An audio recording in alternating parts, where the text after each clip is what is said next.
Allô? Bonjour Sita, c'est Maître Julien. Bonjour monsieur. Aujourd'hui à 9 heures, vous avez votre audience devant le juge. Vous voulez récupérer votre fils, n'est-ce pas? Oui monsieur, je vais me préparer tout de suite. Merci mon Dieu. Dépêchez-vous Sita, je vous attends au tribunal. Oui maître. J'arrive.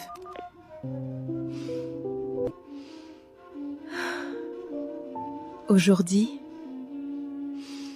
peut-être que je vais enfin récupérer mon fils.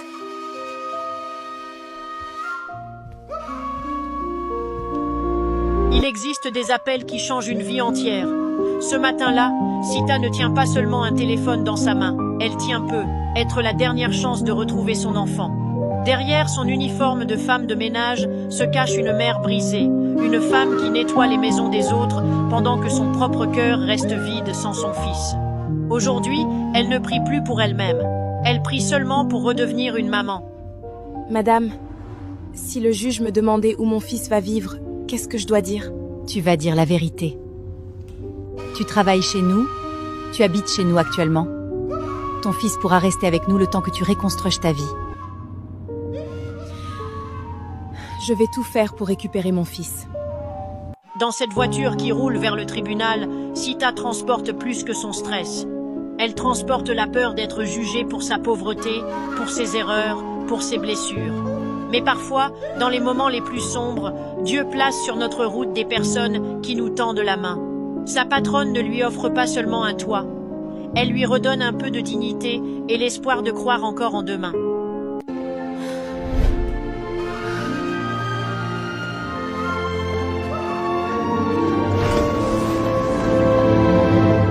Bonjour madame. Nous sommes ici avec Sita. Elle a une audience aujourd'hui. Oui madame. C'est bon. Vous pouvez entrer. Merci madame. Les grands bâtiments de justice impressionnent souvent ceux qui ont déjà beaucoup souffert.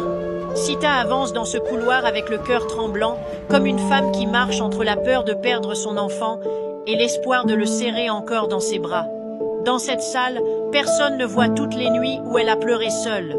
Pourtant, chaque pas qu'elle fait aujourd'hui est un combat d'une mère contre le destin. Madame Sita, nous voulons comprendre pourquoi votre enfant vous a été retiré.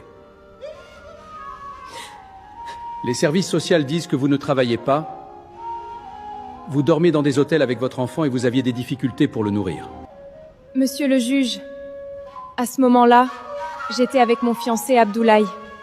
Mais il m'a trahie et il m'a mise dehors. Je n'avais nulle part où aller avec mon fils. Aujourd'hui, tout va mieux. Je travaille. Ma patronnette m'aide beaucoup. J'habite chez eux actuellement. J'achète des cadeaux pour mon fils. J'envoie aussi à manger pour lui. Monsieur le juge, je vous demande pardon. Je veux seulement récupérer mon fils. Quand une mère parle de son enfant devant des juges, ce ne sont pas seulement des mots qui sortent, c'est toute sa douleur. Sita ne cherche pas des excuses, elle cherche seulement une seconde chance. Mais en Europe, la pauvreté devient parfois un crime silencieux. Quand tu n'as pas de maison stable, pas d'argent, pas de sécurité, même ton rôle de mère peut être remis en question. Et ça, c'est une douleur que peu de gens comprennent réellement.